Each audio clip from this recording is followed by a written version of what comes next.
আজকের ক্লাসে সবাইকে স্বাগতম। আজকে আমরা শিখব পূর্ণ প্রতিযোগিতামূলক বাজার অথবা একচেটিয়া বাজারে কিভাবে গড় আয় এবং প্রান্তিক আয় নির্ণয় করে। সাধারণত আমরা জানি যদি দাম স্থির থাকে তাহলে পূর্ণ প্রতিযোগিতামূলক বাজারকে নির্দেশ করে, আর যদি দামের পরিবর্তন হয় সেই ক্ষেত্রে একচেটিয়া বাজারকে নির্দেশ করে।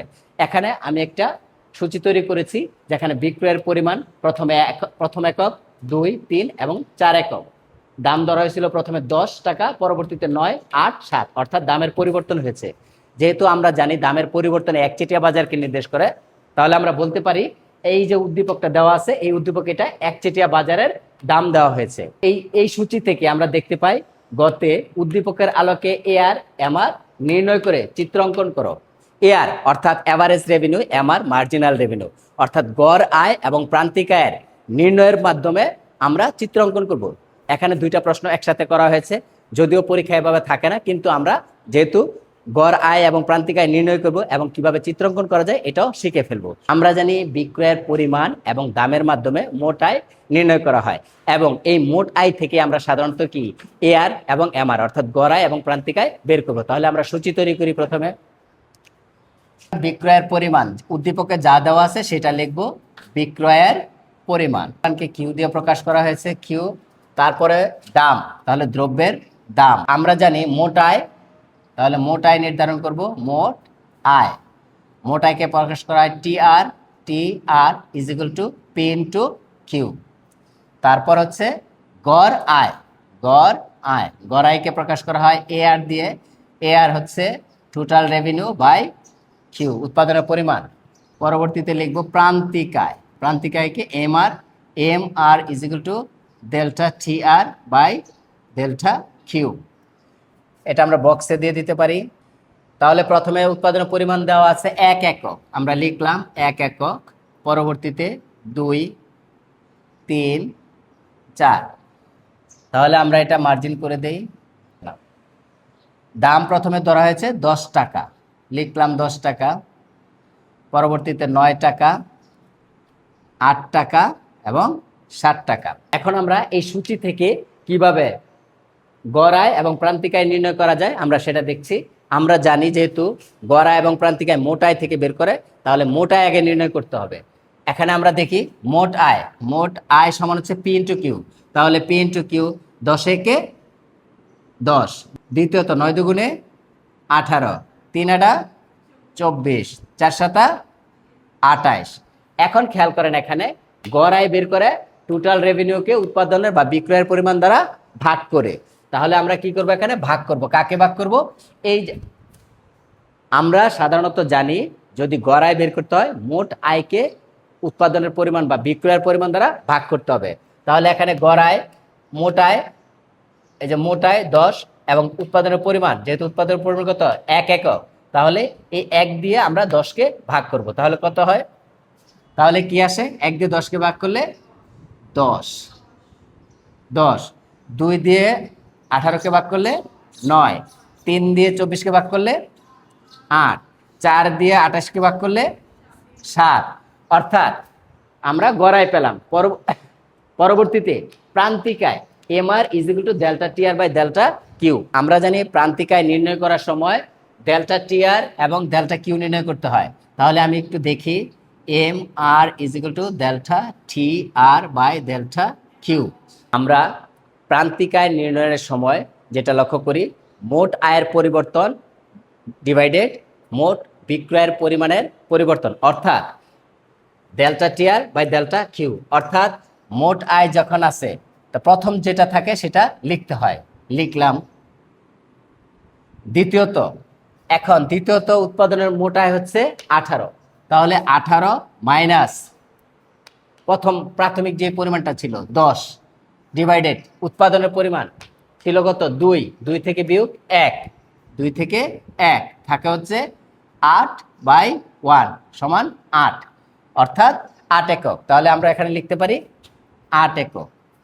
এর পরবর্তীতে যদি আমরা আবার ধরি MR is equal to delta TR by delta Q, অর্থাৎ মোট আয়ের পরিবর্তন। তাহলে এখন যদি আমি পরবর্তীতে 24 নেই, তাহলে 24 বিয়োগ 18, তো 24 বিয়োগ 18। নিচে উৎপাদনের পরিমাণ এটা বরাবর যা দেওয়া আছে 3 বিয়োগ 2, 3-2 সমান 6 ভাগ 1, তাহলে কত থাকে 6। তাহলে উৎপাদনের পরিমাণ 6। আমরা যদি পরবর্তীটা দেখি, পরবর্তীতে যেটা হলো মোটায় 28, তাহলে 28 থেকে 24 বিয়োগ, 28 বিয়োগ 24, এবং উৎপাদনের পর 4 থেকে 3 বিয়োগ, 4 থেকে 3 বিয়োগ, তাহলে থাকে 4 1, তাহলে সমান হচ্ছে 4। তাহলে এখানে লিখতে পারি আমরা কত 4। এই যে প্রক্রিয়াটা আছে, এই প্রক্রিয়াটা একটু দীর্ঘমেয়াদী প্রক্রিয়া। এটা হচ্ছে আমরা স্বাভাবিকভাবে নির্ণয় করার সূত্র, কিন্তু পরীক্ষার সময় যেহেতু আমাদের অনেক সময়ের প্রয়োজন হয়, এই কারণে আমরা অন্যভাবে সেটা করতে পারি। প্রথম যে মোট আয়টা দেওয়া থাকবে সেটা আমরা লিখব, পরবর্তীতে তাদের বিয়োগফল, অর্থাৎ পরবর্তী থেকে প্রাথমিকের বিয়োগফল। পরবর্তীতে 18, 18 থেকে 10 চলে গেলে 8, 24, 24 থেকে 18 চলে গেলে 6, 28, 28 থেকে 24 চলে গেলে 4। আমরা এভাবে মোট আয় থেকে বিয়োগ করেও এটা নির্ণয় করতে পারি, কিন্তু আমাদের ফর্মুলাটা হচ্ছে এই প্রক্রিয়ার মাধ্যমে যেতে হবে। আমরা শর্টকাটে সমাধান করার জন্য এই প্রক্রিয়াটা বেছে নেব, কিন্তু যদি আমাদেরকে বলা হয় মূল প্রক্রিয়া, তাহলে আমাকে এইভাবেই ব্যাখ্যা করতে হবে। আশা করি বিষয়টা বুঝতে পারছো সবাই। পূর্বের আলোচনার সাপেক্ষে আমরা বলতে পারি, যেহেতু পূর্ণ প্রতিযোগিতামূলক বাজারে দাম স্থির থাকে, আমরা কিন্তু 4র্থ নাম্বার প্রশ্ন যেটা ঘ, দাম হ্রাস না পেয়ে 10 টাকায় স্থির থাকলে গড়ায় এবং প্রান্তিকায় অঙ্কন করে বাজার ব্যবস্থার প্রকৃতির উপর মন্তব্য করো, এই প্রশ্নের জবাব দিতে পারি। আমরা যেহেতু এখানে বলে দেওয়া হয়েছে 10 টাকায় স্থির থাকবে দাম, অর্থাৎ দাম স্থির থেকে পূর্ণ প্রতিযোগিতামূলক বাজারে, তাহলে অবশ্যই এটা পূর্ণ প্রতিযোগিতামূলক বাজারকে নির্দেশ করছে। তাহলে আমরা এটা সূচির মাধ্যমে দেখব, সেই পূর্বে যেভাবে নির্ণয় করেছি গড়া এবং প্রান্তিকায়, সেভাবে আমরা মোট আয়ের মাধ্যমে গড়া এবং প্রান্তিকায় নির্ণয় করব। তাহলে সূচি তৈরি করা যাক। আমি এখানে লিখে রেখেছি দ্রব্যের পরিমাণের সাথে সাথে দাম কি থাকবে, স্থির থাকবে। তাহলে 10 টাকা, সব জায়গায় আমরা 10 টাকা লিখব। তাহলে 10 টাকা যদি লিখি, তাহলে কি হবে, দাম স্থির এবং পূর্ণ প্রতিযোগিতামূলক বাজারকে যে নির্দেশ করছে সেটা পরিলক্ষিত হয়।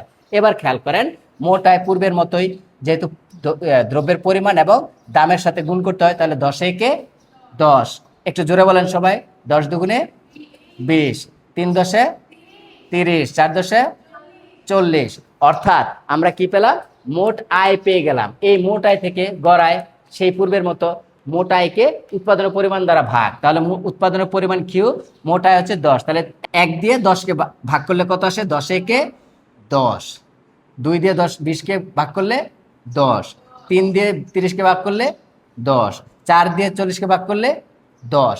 তাহলে এখন আমরা দেখলাম গড়ায় সব 10।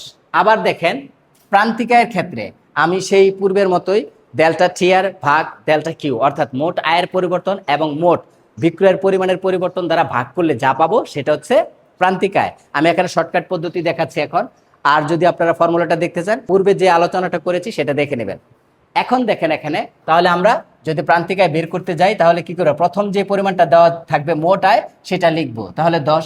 এখন দ্বিতীয়টা থেকে, অর্থাৎ পরিবর্তিত মোট আয় থেকে প্রাথমিক মোট আয়কে বিয়োগ করব, তাহলে 20 থেকে 10 বিয়োগ করলে কত, 10, 30 থেকে 20 বিয়োগ করলে 10, 40 থেকে 30 বিয়োগ করলে 10। আমরা এখানে দেখতে পাচ্ছি দাম গড়ায় প্রান্তিকায় সবাই 10 নির্দেশ করতেছে, অর্থাৎ এখানে দাম যা আছে গড়ায় এবং প্রান্তিকায় তার সমান, অর্থাৎ এটা শুধুমাত্র পরিলক্ষিত হয় পূর্ণ প্রতিযোগিতামূলক বাজারে। এটা আমরা এখন চিত্রের মাধ্যমে দেখব। আমরা বরাবরের মতো লম্ব এবং ভূমি অক্ষ নিব। ভূমি অক্ষে বিক্রয়ের পরিমাণ এবং লম্ব অক্ষে গড়ায় ও প্রান্তিকায় লিখব। গড়ায়কে এ আর প্রান্তিকায় এম আর দ্বারা নির্দেশ করে, এটাও লিখে। এখন উৎপাদনের পরিমাণ ছিল 1 থেকে 4 একক, 1 2 3 4। গড়ায় প্রথমে নিয়ে নেই, প্রথমে কত ছিল, 10। তাহলে আমরা একটা নির্দিষ্ট পয়েন্টে যাই, 1 2 3 4 5 6 7 8 9 10। যেহেতু এখানে 10 নির্দেশ করা হয়েছে প্রথমে, তাহলে 10টাই আমরা লিখলাম। তাহলে 10 যদি লিখি, প্রথম এককের জন্য কত, প্রথম এককের জন্য গড় 10 একক, তাহলে 10-এ যাই, 10 টাকা, 10-এ চলে আসলাম, একটা বিন্দু ধরলাম এ।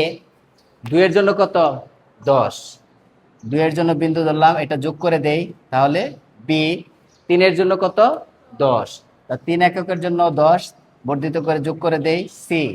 4 এর জন্য কত, 10, 4 এর জন্য কত, 10, 10-এ আসলাম, ডি বিন্দু।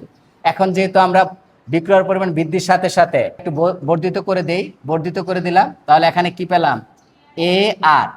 এবার খেয়াল করেন, এমআর প্রথম এককের জন্য 10। তাহলে আমরা যদি ধরি প্রথম এককের জন্য 10, দ্বিতীয় এককের জন্য 10, তৃতীয় এককের জন্য 10, চতুর্থ এককের জন্য 10।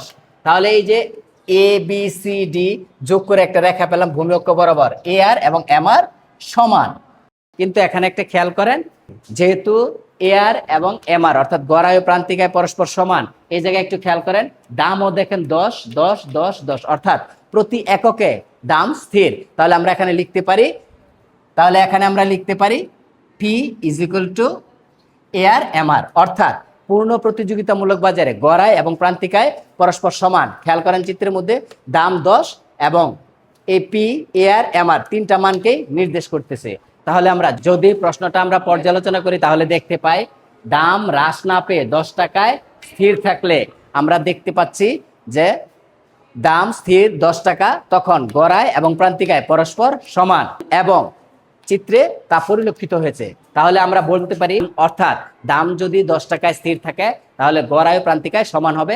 আর আমরা জানি যেহেতু পূর্ণ প্রতিযোগিতামূলক বাজারে দাম স্থির থাকে, তাহলে এখানে পূর্ণ প্রতিযোগিতামূলক বাজারকে নির্দেশ করেছে। যদি আমরা চিত্রের একটু বিশ্লেষণ দিই তাহলে খেয়াল করবেন, চিত্র বিশ্লেষণে আমরা দেখতে পাই প্রথম এককে অর্থাৎ বিক্রয়ের পরিমাণ যখন প্রথম একক, তখন গড়ায় 10 এবং প্রান্তিকায় 10 এবং দামও স্থির 10। পরবর্তীতে বিক্রয়ের পরিমাণ বৃদ্ধির সাথে সাথে অর্থাৎ দ্বিতীয়, তৃতীয় এবং চতুর্থ এককে গড়ায় এবং প্রান্তিকায় একই এবং দামও একই।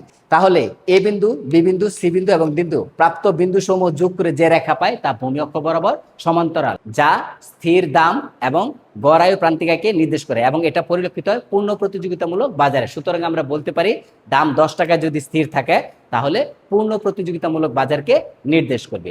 আশা করি আজকের ক্লাসে সবাই পূর্ণ প্রতিযোগিতামূলক বাজারে কিভাবে গড়া এবং প্রান্তিকায় এবং একচেটিয়া বাজারে কিভাবে গড়ায় প্রান্তিকায় নির্ণয় করা হয় সেটা বুঝতে পেরেছেন। ধন্যবাদ। পরবর্তী ক্লাসের জন্য শুভকামনা রইল।